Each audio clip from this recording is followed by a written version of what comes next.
Hello dear students, once again welcome back to our channel ज्ञान lab. So finally MHT CET 2026 के PCB के जो aspirants हैं, आप लोगों का फर्स्ट रिजल्ट ऑलरेडी डिक्लेयर हो चुका है।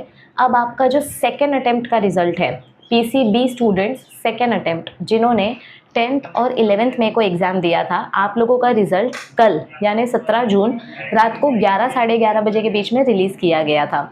आपको टेक्स्ट मैसेज आया होगा या आपको ईमेल आया होगा, आपके ड्राफ्ट वाले फोल्डर में या अपडेट्स वाले फोल्डर में आपको ये ईमेल मिल जाएगा।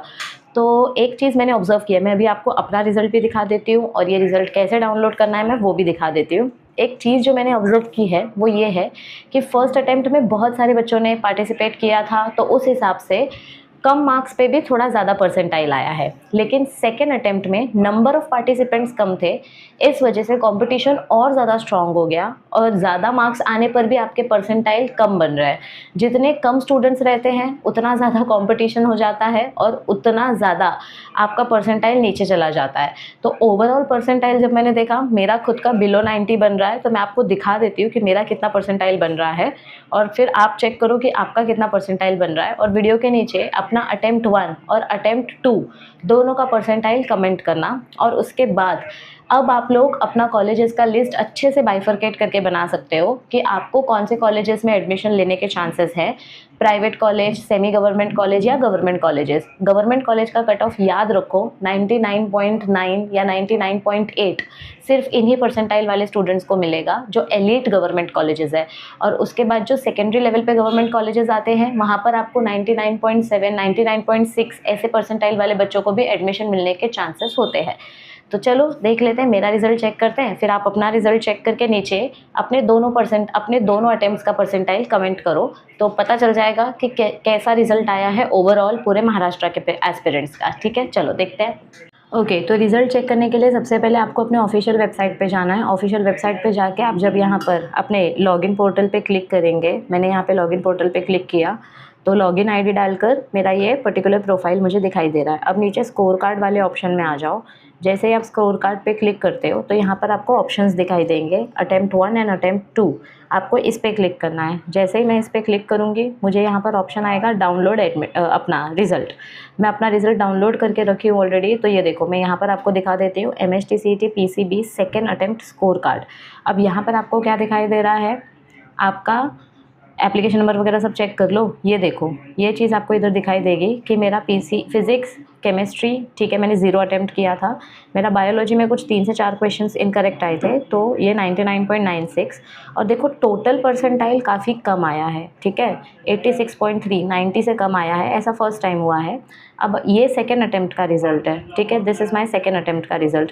अपना फर्स्ट अटेम्प्ट का रिज़ल्ट मैं आपको दिखाऊं तो यहाँ पर फिज़िक्स केमिस्ट्री में तो कम ही मार्क्स थे क्योंकि मैंने अटेम्प्ट ही नहीं किया था, लेकिन यहाँ पर बायोलॉजी में मेरे ज़्यादा क्वेश्चंस इनकरेक्ट थे, कुछ 7-8 क्वेश्चंस इनकरेक्ट थे, लेकिन मेरा टोटल परसेंटाइल फिर भी ज़्यादा बन रहा था। यहाँ का बायो का परसेंटाइल 99.99 है और यहाँ का मेरा बायो का परसेंटाइल 99.96 है। काफ़ी डिफरेंस आया है। दिस इज़ 86.3 और यहाँ पर 93.1, यानी अप्रॉक्सीमेटली 7% का डिफरेंस है। तो अभी आप लोगों ने देखा कि परसेंटाइल का कितना डिफरेंस है, 7-8% का डिफरेंस बन रहा है in your first attempt and second attempt. तो रिज़ल्ट एक्सपेक्टेशन से काफ़ी कम आया है, लेकिन आप लोग भी अपना अपना रिज़ल्ट नीचे कमेंट करो। और फर्स्ट अटेम्प्ट में अगर आपका अच्छा रिज़ल्ट आया था तो आप उसी के बेसिस पे अपना एडमिशन फॉर्म भरेंगे। एडमिशन फॉर्म अभी स्टार्ट नहीं हुआ है। PCM सेकेंड अटेम्प्ट का रिज़ल्ट भी आपका 20 जून नहीं, आज क्या है, 18 तारीख है, सो 22 जून, 20 और 22 जून के आसपास आपका सेकेंड अटेम्प्ट PCM का रिज़ल्ट आ जाना चाहिए। PCM सेकेंड अटेम्प्ट का रिज़ल्ट आने के बाद आपका सेंट्रलाइज्ड एडमिशन प्रोसेस यानी कि कैप राउंड प्रोसेस का रजिस्ट्रेशन स्टार्ट हो जाएगा और फिर आपको अपने डॉक्यूमेंट्स वगैरह जो हैं उस रजिस्ट्रेशन प्रोसेस में अपलोड करने पड़ेंगे। तो जल्दी जल्दी सब लोग अपना रिज़ल्ट डाउनलोड करो। अगर आपका रिज़ल्ट डाउनलोड नहीं हुआ तो it is because of the load on the website. बहुत सारे बच्चे एक साथ रिज़ल्ट डाउनलोड करेंगे तो थोड़ा सा लोड आ जाता है, तो थोड़े टाइम बाद आप फिर से ट्राई कर लेना। रिज़ल्ट डाउनलोड करने के बाद नीचे कमेंट कमेंट करो कि आपके फर्स्ट अटेम्प्ट में कितने परसेंटाइल थे और सेकेंड अटेम्प्ट में कितने परसेंटाइल थे। अगर आप अपने मार्क्स से सेटिस्फाइड नहीं हो, अगर आपको ऐसा लग रहा है कि मेरे मार्क्स बहुत ज़्यादा थे लेकिन मेरा परसेंटाइल बहुत कम हो रहा है, मतलब मेरे मार्क्स 95 मार्क्स थे लेकिन मुझे सिर्फ 60 परसेंटाइल मिला है, तो फिर आपके पर्टिकुलर सिटी में जो असिस्टेंट सेंटर बनाया गया है, स्टूडेंट असिस्टेंट सेंटर SAC, उस सेंटर में जाके आप अपनी क्वेरी रेज कर सकते हो। वहाँ पे आपको कोई भी चार्ज नहीं किया जाएगा, फ्री ऑफ कॉस्ट आपको आपके सारे क्वेरी सॉल्व करके दिए जाएंगे। तो मुंबई में सरदार वल्लभ भाई पटेल कॉलेज शायद, या फिर मैंने एक वीडियो बनाया था SAC सेंटर से रिलेटेड कि आपको अगर कोई भी डाउट है या कोई भी क्वेरी है तो आप उस पर्टिकुलर कॉलेज में जाके अपनी क्वेरी क्लियर कर सकते हो। अपना एप्लीकेशन फॉर्म का प्रिंट आउट और अपने दोनों रिजल्ट का प्रिंट आउट लेकर जाना, तो आपको अच्छे से समझ में आ जाएगा कि आपके मार्क्स ज़्यादा और आपके परसेंटाइल कम क्यों बन रहे हैं। और अगर आपको लग रहा है कि मार्क्स के हिसाब से परसेंटाइल बराबर आया है, तो अब दोनों रिजल्ट को कंपेयर करके जिसमें सबसे ज़्यादा रिजल्ट बन रहा है उसी के हिसाब से एडमिशन होगा। तो मैंने टॉप फार्मेसी कॉलेजेस का एक वीडियो डाला था, उस वीडियो को चेक करो, उसमें मैंने परसेंटाइल और फीस और कट ऑफ सब कुछ बताया है। तो उस हिसाब से आप अपना कॉलेज का लिस्ट बना सकते हो। अब आपका ऑफिशियल वेबसाइट पे भी सीट मैट्रिक्स रिलीज़ हो जाएगा, यानी कि कौन से कॉलेज में कितना क्या सीट अवेलेबिलिटी है और क्या कट ऑफ है, ये आपको पता चल जाएगा। तो आपको लिस्ट बनाने में और हेल्प होगी। आई होप सबने इंपॉर्टेंट डॉक्यूमेंट्स बना के रेडी रखे होंगे। डोमिसाइल कंपलसरी लगता है फार्मेसी इंजीनियरिंग एडमिशन्स के लिए, और आपका कास्ट वैलिडिटी सर्टिफिकेट कंपलसरी चाहिए होता है, आपका कास्ट सर्टिफिकेट और non creamy layer certificate compulsory चाहिए होता है, जो भी इस पर्टिकुलर कैटेगरी में आते हैं। बाकी जनरल कैटेगरी वाले स्टूडेंट्स को सिर्फ डोमिसाइल वाली सर्टिफिकेट चाहिए होती है, और जो EBC वाले पर्टिकुलर सेक्शन में आते हैं, इकोनॉमिकली बैकवर्ड क्लासेस, आपको इनकम सर्टिफिकेट कंपलसरी बनानी होती है। तो इंपॉर्टेंट डॉक्यूमेंट्स वाली जो वीडियो है वो मैंने ऑलरेडी बना दी है। टॉप फार्मेसी कॉलेजेस की वीडियो मैंने ऑलरेडी बना के रखी है। अगर आप कंफ्यूज हो फार्मेसी में से कौन सा ऑप्शन चूज़ करूँ, फार्मा डी की बैचलर ऑफ फार्मेसी, तो मैं ये बोलूँगी कि पहली प्रायोरिटी फार्मा डी को दो, यानी डॉक्टरेट ऑफ फार्मेसी को, और दूसरी प्रायोरिटी बैचलरेट ऑफ फार्मेसी को दो।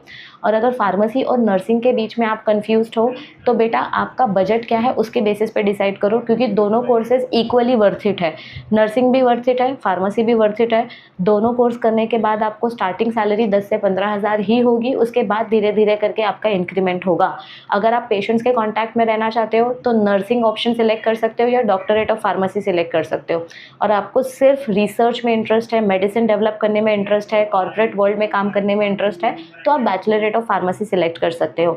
जो भी फील्ड सिलेक्ट करोगे आपका इंटरेस्ट सबसे ज़्यादा मैटर करता है। पैसे के पीछे मत भागो, पहले अपने इंटरेस्ट को ढूंढो, समझो, उसके बाद फील्ड सिलेक्ट करो। अगर इसके अलावा आपको और कोई ऑप्शन चूज़ करना है तो BTech बायोटेक्नोलॉजी इंजीनियरिंग है, फूड टेक्नोलॉजी इंजीनियरिंग है, ऐसे और भी मल्टीपल ऑप्शंस हैं PCB के बेसिस पे जिनको आप सिलेक्ट कर सकते हो, other than pharmacy, other than nursing. तो ये ऑप्शंस क्या हैं, इसका मैंने ऑलरेडी एक वीडियो बनाया था, 9 different career opportunities which you can select other than pharmacy nursing. तो आप हमारे वीडियोज़ वाले सेक्शन में जाके वो वीडियो चेक कर सकते हो। सो कंग्रेचुलेशंस टू दोस्त जिनको अबव 90 परसेंटाइल आया है, all the best for your college selection. और जिनका परसेंटाइल सेकेंड अटेम्प्ट का सेटिस्फैक्ट्री नहीं है, कोई बात नहीं, फर्स्ट अटेम्प्ट का अच्छा आया होगा। और अगर दोनों ही अटेम्प्ट्स में अच्छा नहीं आया है तो फिर आप या तो ड्रॉप ले लो या तो फिर आगे अपने ऑल्टरनेटिव बैकअप ऑप्शंस के ऊपर काम कर सकते हो। अपने नर्सिंग के कोर्स में जा सकते हो या फिर BSc में एडमिशन ले सकते हो। अगर आपके कोई भी जूनियर्स या फ्रेंड्स, ऐसा कोई स्टूडेंट है जो अभी नेक्स्ट ईयर के लिए बोर्ड्स की प्रिपरेशन कर रहा है या नर्सिंग की या फार्मेसी की प्रिपरेशन कर रहा है, तो मेक श्योर कि आप उनको हमारे MHT CET बैच 4.0 के बारे में बताओ। हमने ऑलरेडी MHT CET 4.0 लॉन्च कर दिया है हमारे प्लेटफॉर्म पे, जो हमारा प्ले स्टोर पे एप्लीकेशन है ज्ञान लैब, वहाँ पर ये एक रिकॉर्डेड बैच है। इसमें हमने MHT CET 4.0 यानी कि नेक्स्ट ईयर जो होने वाला है CET एग्ज़ाम इस साल दिसंबर में, उसका पूरा कंटेंट अपलोड कर दिया है। सब कुछ आपको डिटेल में मिल जाएगा। मैंने एक अलग से वीडियो बनाई है, वो वीडियो जाके आप चेक कर सकते हो।